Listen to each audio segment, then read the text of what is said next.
All right, so in a 162-game season, you see it every year. Guys come and go. Guys get nicked up. You need guys to play above their pay grade.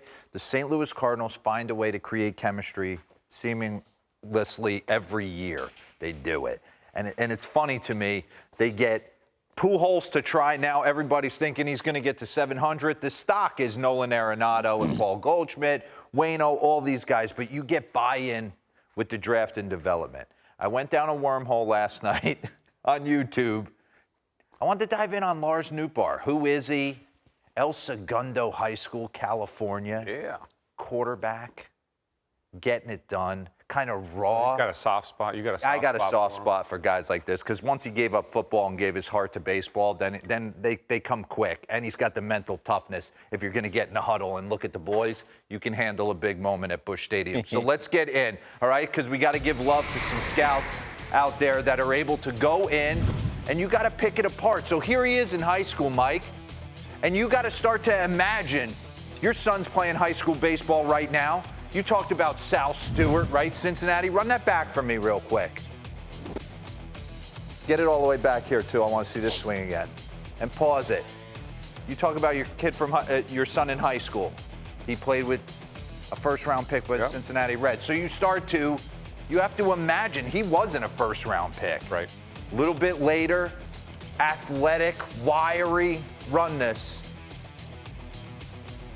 So you got to start to imagine what you've seen. I mean, he's changed a lot in 4 years. 2018 draft pick right there. Pause it.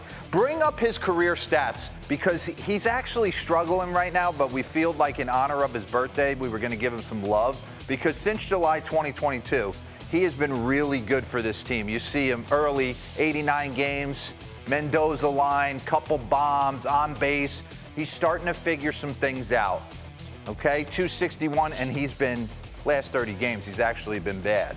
So for him to be able to, the on base still sitting at 381, the slug at 522, and the weighted runs created plus park adjusted right there, 53% better than your average big leaguer. So Eric Nays, looking over video, did he change anything in his swing? Did he change anything in his setup? Okay, here he is in 2021.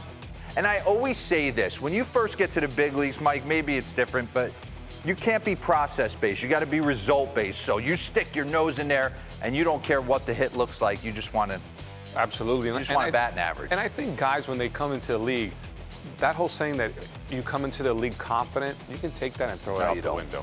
You come into the league hoping you can do something, and you want to see how it projects. Then you get a hit off Corbin Burns. Then you get a hit off Tom Glavine. You're like, I think I can do this. And then the confidence comes. I've never believed that confidence comes before the results. I think you have some results, then confidence gets built up, and then you have more results until you settle into your talent and whatever, ceiling that is. But yeah, let's run this. I'm kind of curious. Yeah, so what you see is a guy kind of still a high leg kick right there, but a guy a little bit more crouched in, fighting. Not much different, right? But we're going to get into this because I wanted to bring up Nolan Gorman, another rookie on his team, kind of stacked and loaded, hitting bombs. I wanted to see how he looked kind of front angle. Because you're going into the cages with these guys every night. You're picking the brains of your teammates, okay? And what he's been able to do when we get into this, handle left on left, but he's kind of changed his MO from a guy like to hit the ball on the ground a little bit too much to a guy that's getting out and around some stuff and driving it for some power. So I want you to bring up for me, J-Mac, bring up the next board where he's hitting the ball all over the lot and kind of raised his fly ball percentage usage. Take a look at this. Before July, launch angle 2.6. I know you hear it. Listen, you can create it any metrically how you want to do it, but the bottom line is you're staying behind the baseball. Yeah. That's the biggest thing for me. If you're going to get out here, it's tough to stay behind the baseball, but when you can sit and back it up, you can't. It just kind of works one and one. That your and for me, the biggest angle of when I look at launch angle, I look at it as we can make adjustments on guys that have perfected how to square up a baseball. That's why I have such an issue with little kids, high school guys that are not developed physically, because if we're trying to get a launch angle, but you can't hit the ball past the outfielders, you're doing yourself no good. A guy like this who can already do it, I likened it to Christian Yelich when a few years ago it was like, oh, he hits a lot of ground balls. Well, in Florida, the park is huge. He doesn't get rewarded for hitting that ball to left center. Yeah. He goes to Milwaukee.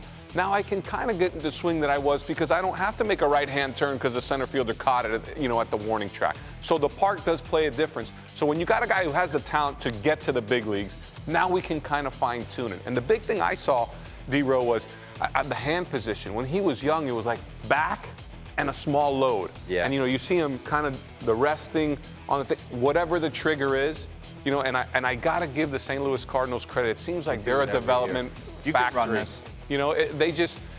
I think they present a situation for young guys when they come in to understand that you're gonna play. We're gonna maybe let you fail a little bit, and the world doesn't come to an end. Sprinkle in your anchors like a Yadi Molina and Goldschmidt and Arenado on the corners. And I think these guys feel a little bit of accountability that I gotta go about my business like these veterans do, but I can still kind of be my own guy. How do I add value today? Yeah. They always bring up guys who are ready to add value regardless of whether or not they hit, okay?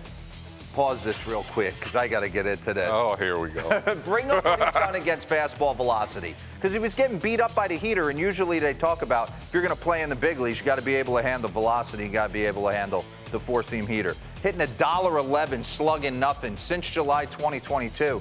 281 with a 500 slug. Less than 94 miles an hour. Yeah, and that's what the league sees that. Now with all the metrics and all the information we can gather so quick, when you see this right here, well, guess what? That's all you're going to see. Exactly. Like, prove me wrong. So now when it comes to the board on the right, now we're like, uh-oh, maybe we got to start mixing things up.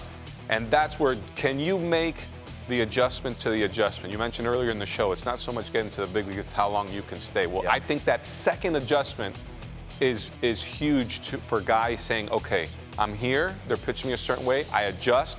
Now they're gonna tell their staff, starters, relievers, whatever it may be, now we gotta do something different. Can you make that second adjustment? Once you can do that, I think you can establish consistency, and then your talent can take over. And then Roflo, if you think he's gonna shy away from the big moment in the postseason. Yeah. No, not when Just watch this video? Not when you're slinging the pigskin like this back in El Segundo. I hope they are in the clubhouse watching this. Happy birthday, Lars Nootbaar.